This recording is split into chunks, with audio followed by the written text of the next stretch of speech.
Halo, shalom, shalom. Selamat malam. Apa kabar hari ini? Pasti luar biasa ya? Pasti dahsyat dong. Oke, malam hari ini saya mau membagikan sesuatu. Sebelumnya, mari saya ajak kita berdoa bersama-sama.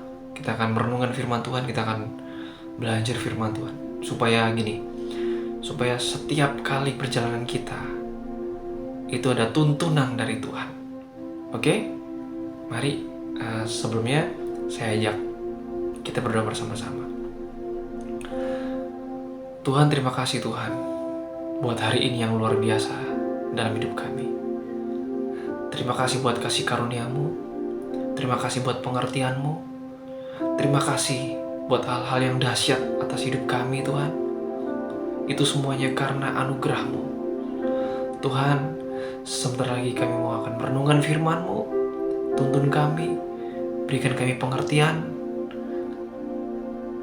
berikan kami pemahaman Tuhan, supaya kami dapat mengerti kehendak Tuhan dengan sempurna.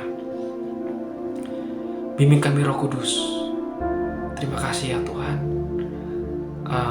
Kami serahkan Tuhan firman-Mu malam hari ini ke dalam tangan kuasa-Mu.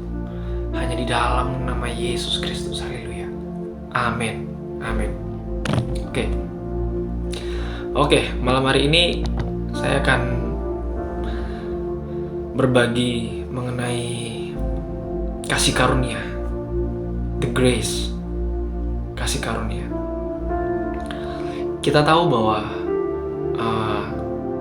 kita sebagai orang percaya adalah kita selalu hidup di dalam kasih karunia Tuhan. Bahkan sampai hari ini kita hidup di dalam kasih karunia Tuhan. Tetapi kita tidak bisa stuck hanya kepada sikap menerima kasih karunia. Kita tidak bisa stuck mempunyai sikap menerima hanya sampai sebatas menerima kasih karunia. Padahal di dalam kasih karunia itu ada yang namanya pembentukan, saudara. Di dalam kasih karunia sendiri ada keputusan-keputusan yang harus kita ambil. Supaya ada penyelarasan hidup kita dengan firman Tuhan. Kasih karunia dimulai dari ketika Yesus memasuki Taman Getsemani. Kasih karunia, kalau saya boleh bilang adalah gini, Taman Getsemani adalah pintu gerbang kasih karunia. Taman Getsemani adalah pintu gerbang kasih karunia. Hanya lewat Taman Getsemani kasih karunia itu dimulai. Kasih karunia itu dimulai. Perjalanan kasih karunia. Maka dari itu kita harus mengerti, saudara. Sebagai orang percaya, sebagai orang Kristen, kita tidak hanya sebatas hidup di dalam menerima kasih karunia, tetapi kita harus ada bagian kita untuk mengambil sikap kerjasama dengan kasih karunia itu sendiri. Makanya gini, kalau kita berbicara kasih karunia itu bukan apa ya? Kasih karunia itu bukan gini. Kasih karunia itu adalah perjalanan. Kasih karunia itu adalah perjalanan untuk kehendak kita dibawa kepada kehendak Tuhan. Disamakan kehendak kita dengan kehendak Tuhan. Itu kasih karunia. Bukan kita menerima blessing, kasih karunia, terima. Kalau kita hanya memiliki sikap terima, saudara, kita nggak pernah dewasa dalam hal kerohanian mengenai kasih karunia. Tetapi gini, Tuhan sedang membawa kita, mengajar kita kepada satu level yang berbeda, yaitu gini, kasih karunia itu adalah sebuah perjalanan yang harus kita tempuh. Perjalanan apa kasih karunia? Yaitu gini, perjalanan mematikan free will kita, mematikan kehendak bebas kita. Supaya apa? Supaya gini, kehendak bebas kita menjadi selaras dengan kehendak Tuhan. Gitu, saudara. Makanya Yesus bilang gini, makananku ialah melakukan kehendak Bapa dan menyelesaikan. Wah, itu kasih karunia, saudara. Kasih karunia itu gini, menyelaraskan kehendak kita dengan kehendak agenda Tuhan. Agenda pribadi kita harus diselaraskan dengan agenda pribadi Tuhan. Gitu. Kalau kita tidak mengerti ini, kita hanya sampai sejauh ini kita hanya tahu kasih karunia itu just a blessing, saudara, sebuah berkat. Dan itu tidak salah, tapi gini, kasih karunia itu dalam, saudara. Di dalam kasih karunia itu ada pola pembentukan. Di dalam kasih karunia itu ada yang namanya covenant, perjanjian. Di dalam kasih karunia itu ada ketetapan-ketetapan. Makanya kita harus bertumbuh di dalam kasih karunia. Kita nggak bisa hanya menerima kasih karunia, tapi kita harus bertumbuh di dalam kasih karunia. Amin, saudara. Mari saya ajak buka, saudara, di dalam kitab 2 Petrus, surat 2 Petrus pasal 3. Surat 2 Petrus pasal 3 ayat 18. Oke, 2 Petrus pasal 3 ayat 18 bilang gini, tetapi bertumbuhlah dalam kasih karunia dan dalam pengenalan akan Tuhan dan Juru Selamat kita Yesus Kristus. Baginya kemuliaan sekarang sampai selama-lamanya. Surat 2 Petrus pasal 3 ayat 18 ini mengatakan gini, tetapi bertumbuhlah dalam kasih karunia dan dalam pengenalan akan Tuhan dan Juru Selamat kita Yesus Kristus. Kasih karunia itu, kita harus bertumbuh di dalam kasih karunia, saudara. So gini, inilah yang namanya pendewasaan di dalam kasih karunia. Dulu saya juga kurang mengerti karena saya belum dibukakan. Tetapi ketika saya dibukakan tentang kasih karunia ini ternyata bukan sebatas blessing gitu, bukan sebatas blessing. Tapi kasih karunia itu perjalanan. Makanya ada ayat bilang gini, cukuplah kasih karuniaku bagimu. Justru di dalam kelemahanlah kuasaku menjadi sempurna, kata Tuhan. Makanya ada perjalanan loh, saudara. Jadi bukan hanya blessing ya, saudara. Kasih karunia gini, tetapi kita harus makin tahu nih bahwa gini, kasih karunia itu adalah bukan sebatas blessing, tapi kasih karunia adalah gini, perjalanan kita bertumbuh di dalam pengenalan akan Kristus Yesus Tuhan kita. Nah, 2 Petrus pasal 3 ayat 8, tetapi bertumbuhlah dalam kasih karunia dan dalam pengenalan akan Tuhan dan Juru Selamat kita Yesus Kristus. Ini gini, kasih karunia itu selalu identik dengan gini, ada perjalanan bersama dengan Tuhan. Nah, di dalam surat 2 Petrus pasal yang ketiga ayat 18 ini, kita korelasinya dengan perjalanan Tuhan Yesus itu sendiri. Nah, perjalanan ini adalah gini, perjalanan keputraan. Perjalanan adalah pendewasaan.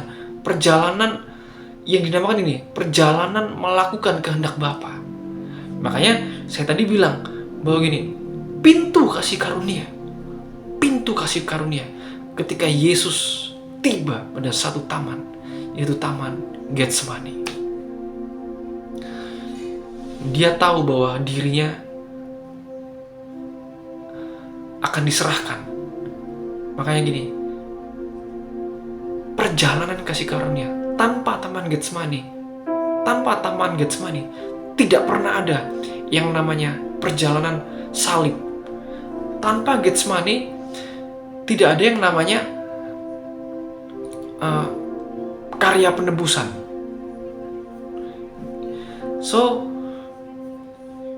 So gini, saudara, kita harus respect, kita harus menghargai kasih karunia. Orang yang mengerti kasih karunia pasti ada perbedaan. Orang yang mengerti dan mengenal kasih karunia, hidupnya pasti ada perbedaan. Hidupnya tidak sembarangan. hidupnya pasti jelas-jelas berbeda. Karena gini, dia sangat menghargai kasih karunia. Makanya kasih karunia itu adalah suatu pengorbanan. Kasih karunia itu adalah pribadi, firman yang telah menjadi manusia, yaitu Yesus itu sendiri. Dialah kasih karunia. So, melalui kasih karunia kita harus rela untuk dibentuk. Karena gini, di dalam kasih karunia pasti ada tujuan. Di dalam kasih karunia pasti ada tujuan. Tujuannya apa? Tujuannya adalah untuk dibangun. Untuk dibangun. Supaya apa? Supaya gini, karakter Kristus yang ada di dalam kita. Free will kita harus mati, saudara. Kehendak bebas kita harus diselaraskan. Sehingga hanya kehendak Tuhan, hanya kehendak Bapa, hanya kehendak Tuhan Yesus yang menjadi kehendak kita. Makanya gini, kalau kita tidak mengerti kasih karunia adalah perjalanan, sampai kapanpun identitas itu tidak akan terbentuk atas hidup kita, saudara. Sampai kapanpun identitas itu tidak pernah akan terbentuk di dalam hidup kita. Karena kita hanya mengerti sebatas penerimaan. Padahal kasih karunia itu jauh bukan sekedar penerimaan, tapi ada pembentukan, ada tujuan di dalamnya. Amin, saudara. Kita harus mengerti ini, saudara, bahwa hidup kita bukan kita lagi. Hidupku bukan aku lagi, melainkan Kristus yang tinggal di dalam aku. Kalau kita mengerti kasih karunia, saudara, perkataan kita menjadi berbeda, respon kita terhadap masalah menjadi berbeda, cara kita memandang orang jadi berbeda. Bahasa kita yang kita keluarkan itu juga sangat berbeda, saudara. Bahasa kita adalah gini, bahasa pengampunan, bahasa mengampuni, bahasa mengasihi, bahasa memaafkan, bahasa penerimaan akan satu dengan yang lain, saling mengampuni, saling mengasihi. Makanya Yesus bilang gini, jikalau kamu mengasihi, itu adalah tanda kamu adalah murid-muridku. Mengasihi adalah bahasa kasih karunia. Makanya gini, oh thank you Jesus. Saya sangat bersyukur sekali ketika saya dibukakan kasih karunia. Sekali lagi, saudara, kasih karunia itu terlalu dalam diselami. Bahkan gini, kasih karunia itu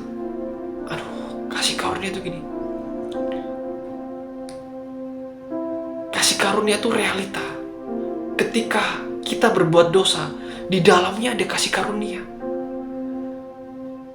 Ketika kita gini, kasih karunia itu gini, tujuan kasih karunia adalah suatu supaya kita gini, ada suatu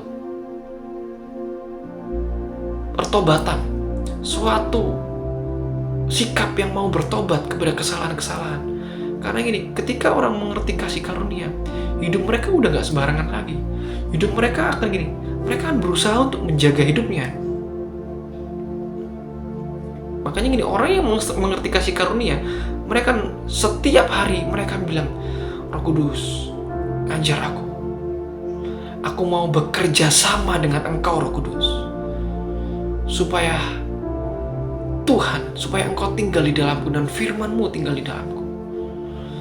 Supaya gini, apa yang kita buahkan itu orang dapat melihat bahwa ada perbedaan antara orang yang mengerti dan tinggal di dalam kasih karunia dengan orang yang hanya menerima kasih karunia.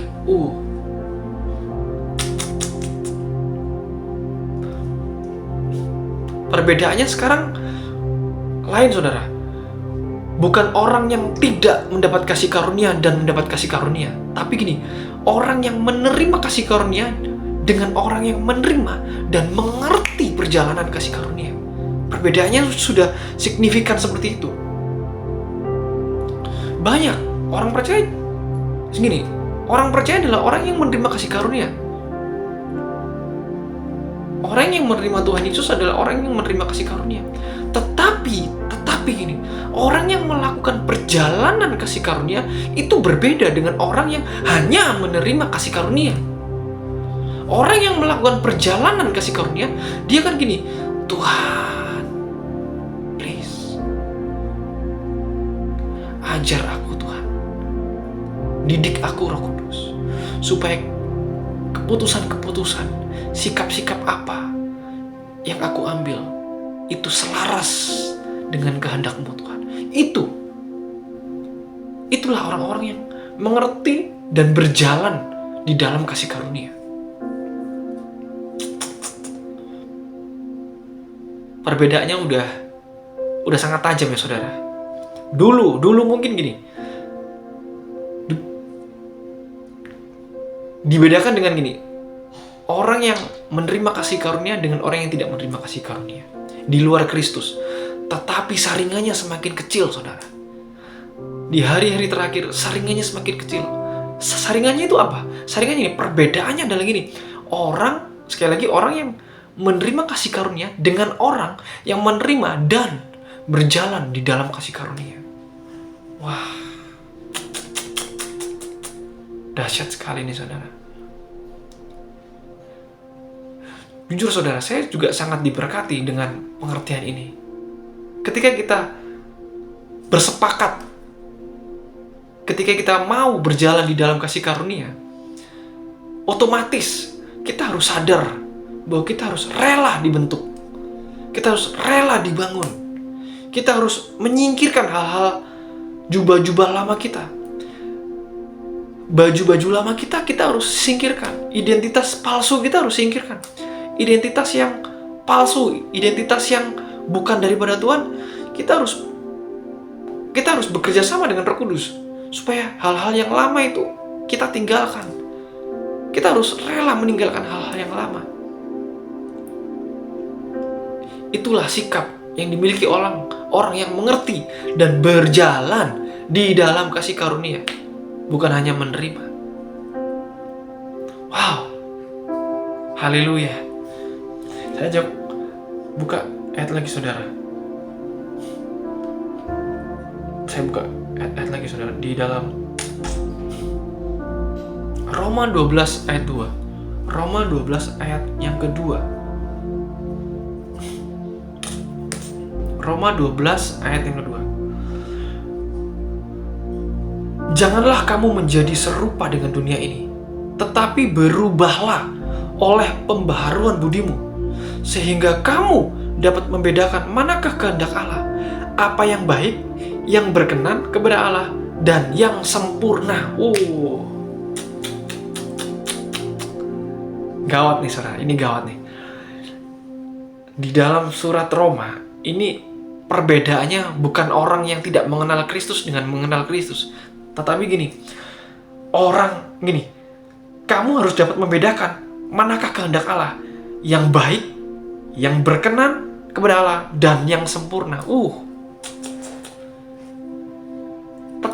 Saringannya, saudara, tantangannya adalah 3 ini. Yang baik, yang berkenan, dan yang sempurna. Bukan yang baik dan yang jahat. Bukan. Ini, semakin tajam, saudara. Semakin kesini semakin tajam. Makanya kita harus gini. Yang pertama, kita harus gini. Memiliki sikap untuk pembaharuan budi. Yaitu gini. Paradigma kita harus berubah, saudara. Paradigma kita harus berubah. Kita nggak boleh menggampangkan. Kita nggak boleh menggampangkan perjalanan kita. Ingat loh, saudara. saudara dan saya ada sampai hari ini, itu karena gini, firman yang menjaga hidupmu.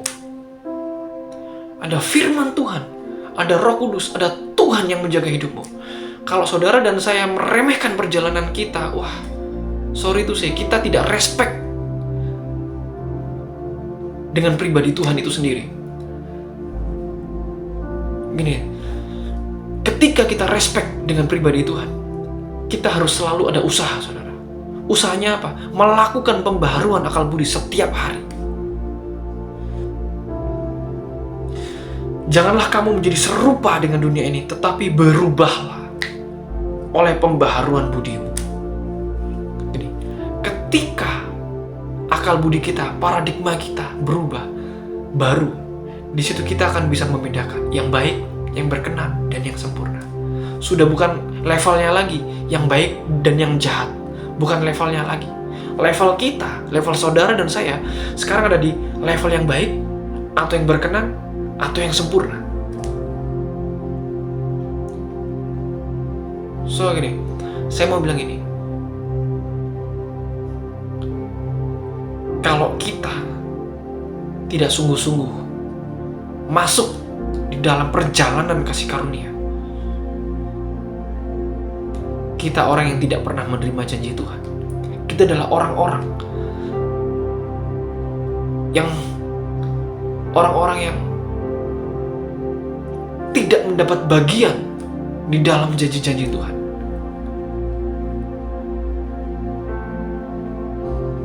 So gini, perjalanan kasih karunia itu sangat dibutuhkan perjuangan, sangat dibutuhkan usaha, effort lebih. Makanya Tuhan bilang, cukuplah kasih karuniaku bagimu. Justru dalam kelemahan apa? Ketika kita melakukan perjalanan, kita ada kelemahan-kelemahan, kita harus ingat bahwa Tuhan, cukup kasih karuniamu bagiku. Justru dalam kelemahanlah kuasa Tuhan menjadi sempurna. Ingat loh saudara, kelemahan-kelemahan kita itu bukan kelemahan-kelemahan gini, kita sengaja jatuh dalam dosa, bukan.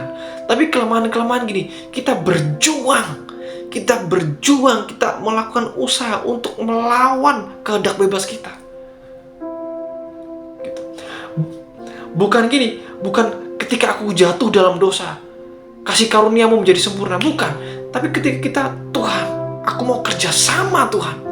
Ketika aku melawan kehendakku, itu ada kuasa Tuhan, ada kuasa ilahi, ada kasih karunia yang membuat itu menjadi sempurna.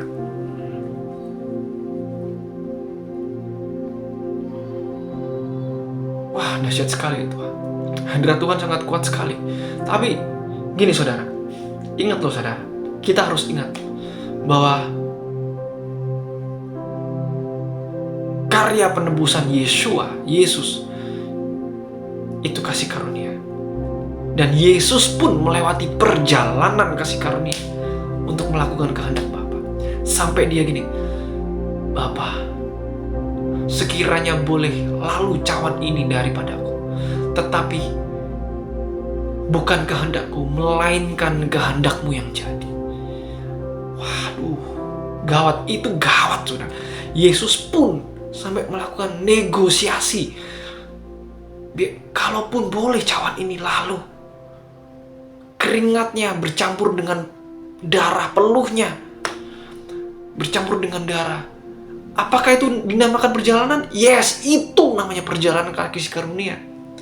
So gini, kalau kita, pengertian kita hanya sampai kepada berkat dan berkat kasih karunia, sorry to say, saudara dan saya belum sampai kepada level yang Tuhan mau. Kalau kasih karunia di paradigma saudara, berkat, terima kasih buat kasih karunia, berkat. Sorry, sampai kapanpun identitas itu tidak akan terbentuk di dalam diri saudara dan saya. Tidak akan pernah terbentuk.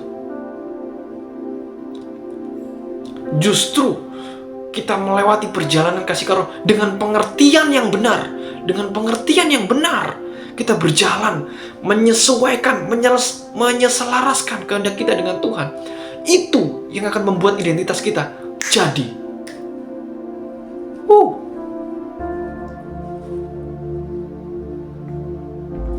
Makanya ini, di dalam surat Roma bilang gini, kamu harus berubah pembaharuan budimu. Pembaharuan budi kita, paradigma kita harus berubah. Kita nggak boleh lagi hidup lama. Kita tidak boleh lagi yang paradigma kasih karunia itu hidup santai-santai. Hidup yang santai-santai, hidup yang menggampangkan karya penebusan, menggampangkan, yang tidak memiliki rasa respect kepada karya salib Kristus. Tetapi hidup kita harus respect kepada gini. Salah satu bentuk kita berjalan di dalam kasih karunia adalah gini, kita menghargai karya salib Kristus.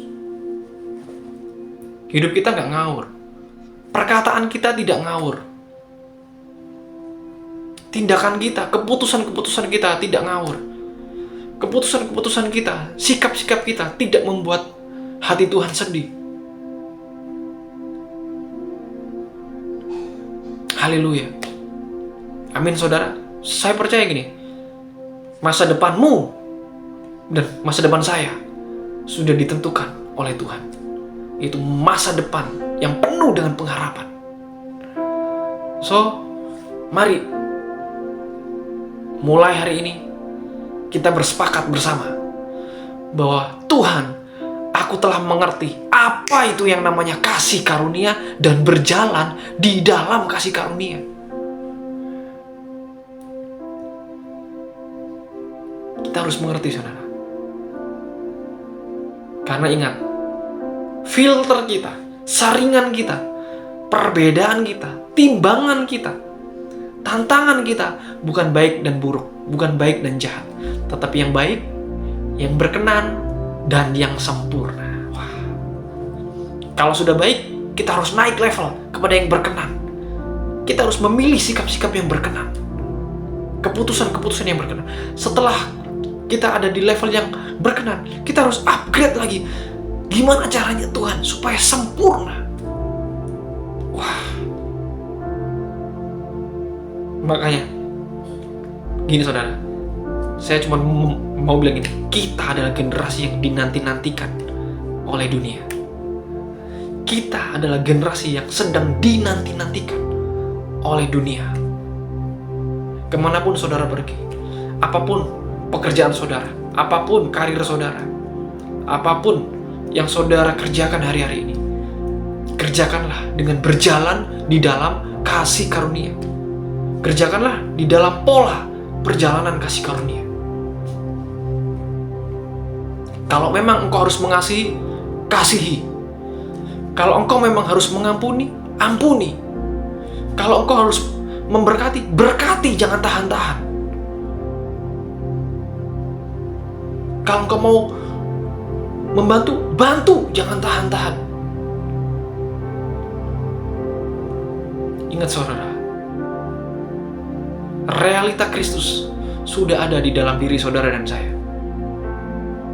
Sekarang ini, bagaimana kita mengaplikasikan kepada sesama kita?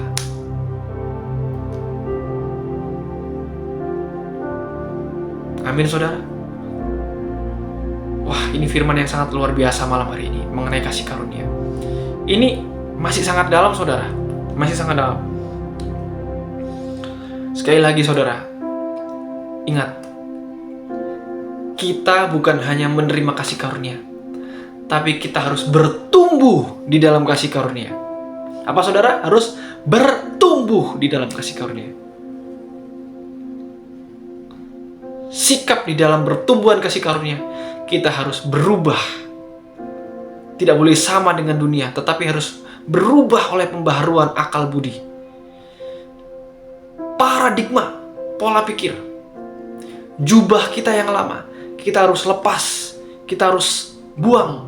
Kita harus singkirkan sikap-sikap yang lama kita, hidup lama kita, kebiasaan-kebiasaan yang lama kita harus buang. Minta Roh Kudus, aku mau bersepakat. Ketika aku menjalani hari ini, ketika aku keluar rumah, ketika aku mau bekerja, Tuhan, Engkau yang menuntun setiap langkahku, Engkau yang mengcover setiap hidupku. Engkau yang mengajar aku. Engkau yang mengajari aku berjalan di dalam pola kasih karunia, yaitu pola pembentukan akal budi, pembaharuan budi, supaya aku dapat bertumbuh di dalam kasih karunia, supaya apa yang menjadi kehendak-Mu itu juga menjadi kehendak-Ku. Apa yang menjadi kehendak Bapa itu juga menjadi kehendak-Ku. Apa yang menjadi kehendak firman Tuhan itu boleh selaras dengan perjalanan hidupku. Wow, kita harus memiliki sikap seperti itu, saudara. Ingat, saudara, bahwa kasih karunia bukan sekedar diterima, tapi kasih karunia itu dikerjakan. Rasul Paulus pernah bilang gini, kerjakanlah keselamatanmu dengan takut dan gentar. Wah, bukan dengan menggampangkan, bukan dengan tidak respect, tapi dengan respectful, menghargai penuh kasih karunia, sehingga kita dapat mengerjakan kasih karunia, bertumbuh di dalam kasih karunia, sehingga kita dapat membedakan mana yang baik, yang berkenan, dan yang sempurna. Haleluya, puji nama Tuhan. Oke, kita akhiri dulu malam hari ini. Kita akan berjumpa di sharing kita berikutnya. Saudara, hidup saudara, saya cuma mau bilang ini, hidupmu bukan kamu lagi, melainkan Kristus dan kasih karunia yang tinggal di dalammu. Kalau Roh Kudus bilang mengampuni, ampuni, jangan tunda. Kalau Dia bilang maafkan, maafkan. Kalau Dia bilang kasihi, kasihi. Kalau Dia bilang berkati, berkati. Kalau Dia bilang bantu, bantu. Karena itulah yang melatih kita, supaya kita bertumbuh di dalam pengenalan akan Kristus. Haleluya, puji nama Tuhan. Mari kita berdoa. Wow, dahsyat saudara, malam ini dahsyat. Saya pun excited. Saya berdoa, saudara juga excited menjalani hari-hari ini. Mari kita berapi-api, tetap menyala, supaya tidak ada hal-hal yang mengganggu kita. Kalau kita fokus kepada perjalanan kasih karunia, kalau kita memang fokus, itu hal-hal yang membuat kita mengganggu kita akan abaikan, saudara. Kita akan gini, Tuhan, enggak Tuhan, aku fokus kepada perjalanan kasih karunia. Ingat saudara, perjalanan kasih karunia itu sacrifice. Kalau kita disakiti, sakit. Tapi di dalam kasih karunia ada tuntunan. Ada ketetapannya bilang gini, kasihi sesamamu.